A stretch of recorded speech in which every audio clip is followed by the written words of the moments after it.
হঠাৎ আপনাকে এক ডাক্তার রিপোর্ট দিয়ে বলল আপনি মাত্র 30 দিন বাঁচবেন, আপনার ক্যান্সার হয়েছে, এখন আপনার শেষ স্টেজ যাচ্ছে।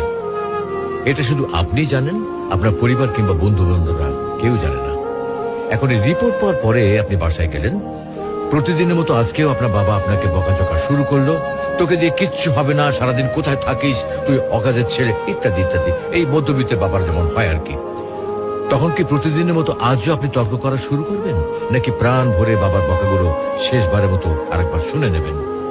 হঠাৎ আপনার মা এসে আপনাকে বলল, নে বাবা ভাতটা খেয়ে নে।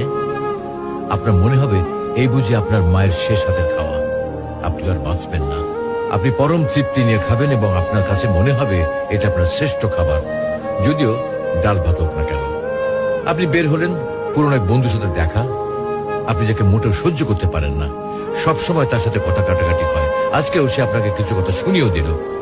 আচ্ছা, এখন কি আপনি তার সাথে তর্ক শুরু করে দেবেন? মোটেও না।